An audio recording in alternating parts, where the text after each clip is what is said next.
Mind එක කියන්න මම දැන් හිතන්නකෝ හිතන්නකෝ මේ ලස්සන ගමක් තියෙනවා කියලා. ඒ ගමේ මිනිස්සු වැඩ කරනවා. ඒගොල්ලෝ උදේට වැඩ කරනවා, හවසට වැඩ කරනවා. වැඩ කරනවා කියන්නේ ඒගොල්ලන්ගේ දවසේ කරන්න තියෙන වැඩ. සමහර අය ගොවිතැන් කරනවා, අතු ගහනවා. ඒගොල්ලන්ට තියෙන එදිනෙදා වැඩ කරන්න තමයි තියෙන්නේ. ඒගොල්ලෝ ඒවා කර කර ඉන්නවා. එතකොට මේ ඒ ගම ගාව තියෙන කන්දක උඩ ඉඳන් කවුරු හරි බටනලාවක් පිපෙනවා කියලා හිතන්නකෝ. බටනලාවක් අහනකොට ඇහෙනව නේද? එහෙමයි. බටනලාවක් අහනකොට දැන් එයා ගහනවා සින්දුවක්. ඒ සින්දුව මේ හරිම මේ අර ඒකේ සින්දු තියෙන රෑ පැල්ලා කියන කුරහන් පෑනා එන කියලා එම සින්දු තියෙනවානේ.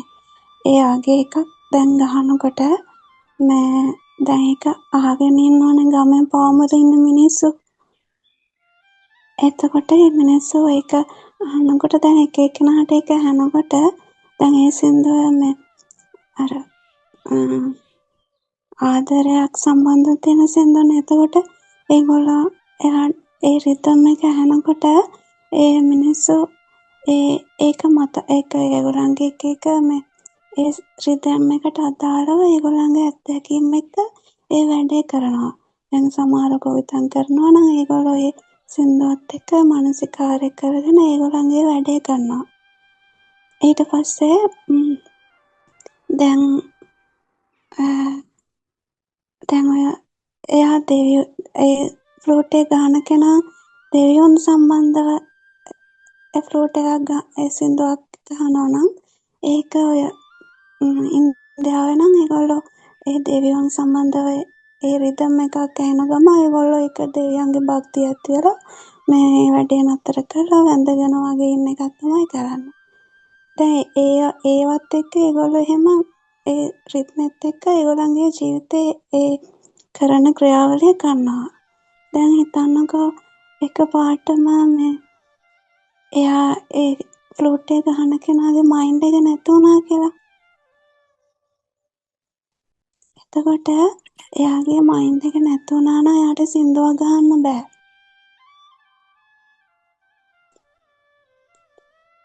එහෙමයි. එයා නේෂකේ රිද්ම් එකක් තමයි ගහන්නේ. එයා සින්දුවක් මයින්ඩ් එක නැති වුණොත් එයා සින්දුවක් දන්නේ නැහැ. එයාට ඒ වුණාට රිද්ම් එකක් එනවා. ඒකේ නේෂකේ රිද්ම් එක. එයා ඒ රිද්ම් එක ඒ ෆ්ලූට් එක ගහනකොට ගම පාමුල ඉන්න මිනිස්සුන්ට ඇහෙනව නේද ඒක?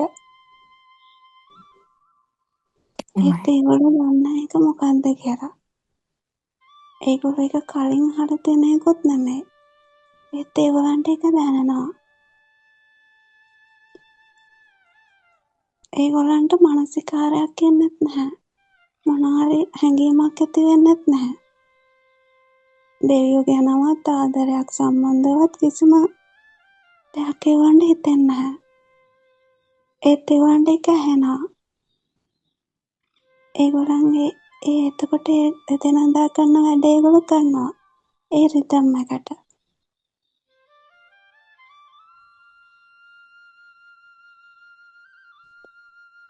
ඒක ෆීල් එක නේ.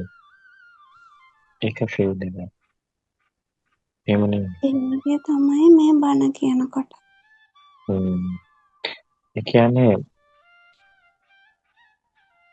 ඒ කියන්නේ අපේ මේ ස්වභාවයෙන්ම මේ රිද්ම් එකට අහු වෙලා ඉන්නේ. ඔව් මේ දැන් මේ බණ කියන එකට මේ ඒ කියන්නේ මේ ධර්මය පැහැදිලි කරනකොට අර මයින්ඩ් එක නැති වෙච්ච ෆ්ලෝට් එක වගේ.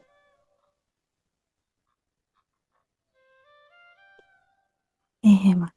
එතන අර ස්ටේබල් නැති එකක් තාම තියෙන්නේ නේද මහත්මිය? ඒක රිදම් එක ෆීල් වුණත් අර ඒකෙන් චුට්ටක් පිටපනින ගතියක් තාම මේ ෆ්ලූට් එක ගහනකොට මයින්ඩ් එක නැති කෙනෙක්නේ ගහන්නේ. එතකොට මයින්ඩ් එක නැති කෙනෙක් කියන්නේ මේ මේ හිතෙන් අයින් වෙච්ච කෙනෙක්නේ.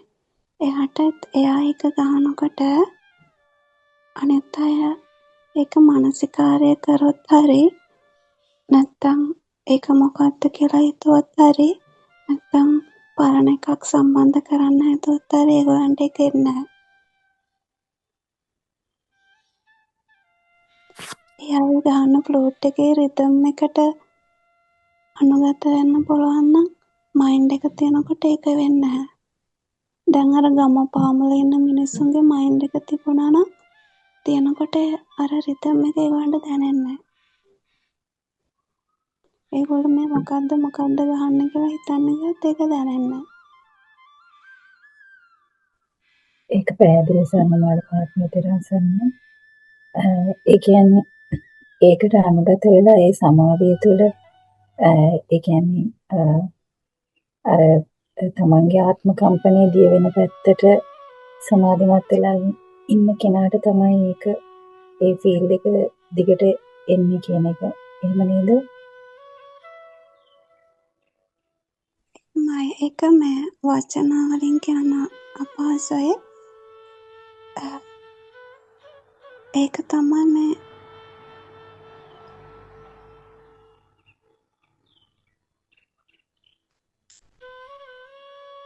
ඔය ඒ කතාව පොඩ්ඩක් තේරුම් ගන්න උත්සාහ කරා නම් මෙතන දෙයක් තියෙනවා.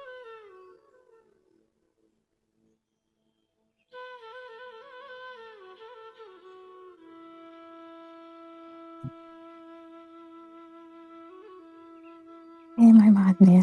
එතන අර ඔබතුමිය කිව්වේ ඒක ගැන හිත ඉන්න හරි ඒකත් එක්ක පරණ දේවල් අදාළ කරගන්න හරි ගියපු ගමන් ඒ රිද්ම් එකෙන් පිටපනිනවා.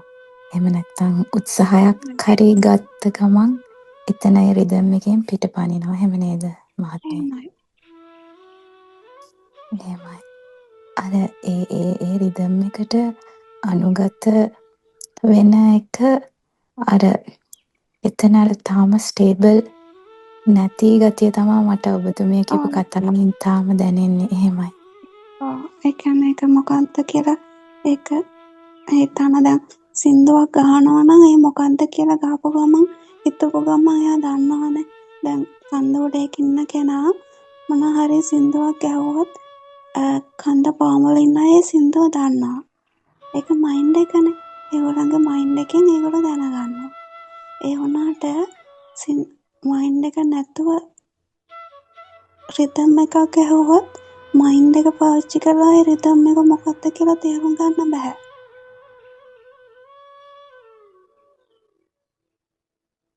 එහෙමයි. එතන හරිම පැහැදිලි.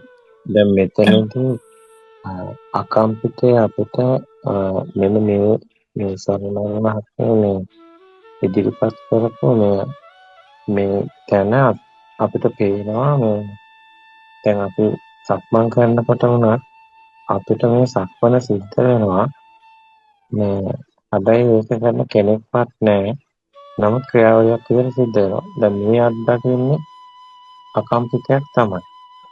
එතකොට දැන් සමහර මාත්‍රික කියපු මේ දැන් ඔය කියපු නාද රටාවේ මයින්ඩ් එකට ගන්න බෑ. ඇත්තටම මයින්ඩ් එකෙන් මිදුණු ස්වභාවයක් අත්දකිනවා. එතකොට මෙතන ඇත්තටම සමාධිමය ස්වභාවයක් ඒකේ තියෙනවා. හැබැයි උතන කරුණ මාත්‍රිකෙන් මෙහෙම ප්‍රශ්නයක් අහුවොත් දැන් ඔය ස්වභාවයේ ඇත්තටම කිව්වොත් සමත සමාධියක ස්වභාවය පැත්තට තමයි හැරෙන්නේ. මොකද ඒක සමාධියක්. ලෞකික සමාධියක ස්වභාවයක්. එතන දෙයක් පනවන්න බෑ. මයින්ඩ් එක පනවන්නත් බෑ. ඒතර මේ ලෝකෙට අයිතිත් නෑ. හැබැයි අපිට එතනදී ඒකට මේ හැමෝගෙම ඒකට අනුගත වීමක් සිද්ධ වෙන්නේ නේචර් අනුගත වීමක් වගේ තමයි. හැබැයි නේචර් අනුගත වීමක් එතන පෙන්වුම් කරනවා නම් ගොඩක් නේචර් කියන්නේ ඒක නේචර් පැත්තද සර්වල් මොකද හිතන්නේ මේක දැන් අපි එහෙම කතා කරන එක මයින්ඩ් එක තමයි. දැන් එතන අකම්පිතයත් නේචකම තමයි. දැන් කියන්න ඕනේ දැන් නිකන් මයින්ඩ් එකක් නැති ස්වභාවයකින් මතුවෙන නාද රටාවක් හිතකින් කවදාවත් හොයන්න බෑ මොකක්ද කියලා. ඒකට අනුගත වුණොත් තමයි ඒක වෙන්නේ. ඒකින්ද මට මේ කියන්න ඕනේ මේ කවින්ද මහත්මයාට ඒක අර සින්දුව මොකක්ද කියලා හොයන්න යන්න එපා. ඒක සින්දුවක් නෙමෙයි. ඒ නිසා මේ හිතෙන් බලන්න එපා මේ හිර වුණාද ආයෙ හිර වෙනවා කියලා මේ ඒකට අනුගත වෙන්න කියලා. ඒක හරි කාවෙන්ද. කියන්නේ එහෙම නැතුවත් කාවෙන්ද මයින්ඩ් එකට වැටෙනවා. මයින්ඩ් එකට වැටුණොත් කාවෙන්දයට අර මයින්ඩ් එකේ මිදුණු ස්වභාවය අත්දකින්න ලැබෙන්නේ. හැබැයි මේ සර්වාණි කියන එක හරියි. හැබැයි ඔතනදී අපේ අත්දැකීමක් විදිහට ඒක මයින්ඩ් එකට ගන්න බැරි එකක් නේ. ෆීල් එක මයින්ඩ් එකට ගන්න බෑ. දැන් අත්දකින්න දේ මයින්ඩ් එකට ගන්න බෑ. දැන් අපි ලුණු කෑවොත් ඒක මයින්ඩ් එකට ගන්න බෑ. ඒක දැනෙන එක. ඒ වගේම දැන් මේ අපි මේ ආත්මය කියන එක මයින්ඩ් එකට ගන්න බෑනේ. ඒක දැනෙන එක. හැබැයි ආත්ම ස්වභාවයෙන් මිදුණු එකත් මයින්ඩ් එකට ගන්න බෑ. ඒකත් දැනෙන එක. ආත්මය දැනෙනවා නම් ඒ ආත්මේ නොදැනෙන ස්වභාවයක් දැනෙනවා. ආත්මය ගොඩක් වෙලාවට අපිට දැනෙන්නේ ගින්නක් එක්කනේ. ඒතර ඒක මයින්ඩ් එකත් එක්කයි බැඳලා තියෙන්නේ. හැබැයි ආත්ම ස්වභාවයෙන් මිදෙන ස්වභාවය, ගින්නෙන් මිදෙන ස්වභාවය ඒක මයින්ඩ් එකෙන් මිදුණු ස්වභාවයකින් එන්නේ. හැබැයි මෙතනදී මෙන්න මෙහෙම දෙයක් තියෙනවා. එතනට ඇලෙනවද කියන එක. අපි මේක තමයි කලින් කතා කරේ. ඒ ස්වභාවයටත් ඇලෙන්න පුළුවන් නේද කියලා. එහෙමයි. එතෙන්ට අරන් කියන කාරණාවන්ස දැන් සමතයක් තියෙන සමතයකින් භාවනා කරලා ඒක මේ මයින්ඩ් එකෙන් මෙතන ස්වභාවයකට එන්න පුළුවන්. ඒ වුණාට ඒ මයින්ඩ් එකෙන් මෙතන ස්වභාවයක් සමතයකින් එන මයින්ඩ් එකකින් මෙතන ස්වභාවයක් ඇතිවන සුඛයට ඇලෙනවා. ඒ වුණාට මේ ධර්මය අවබෝධ කරලා විදර්ශනාවකින් රාග දේශ මොහ දුර්වලා යන සිතකට ඒ මයින්ඩ් සිත නැති වෙන ඒ අත්දැකීමට ඇලෙන්නේ නැහැ. ඒක සුවයක් තමයි. ඒ වුණාට ඒකට ඇලෙන්නේ නැහැ. මොකද අර රාග දේශ මොහ දියවන මාර්ගයේ ඉන්න නිසා. ඔව් ඒක. හැබැයි මේ පාත් එකේ ඉන්න කෙනාට ඒ කෙනා ඒක දන්නවා.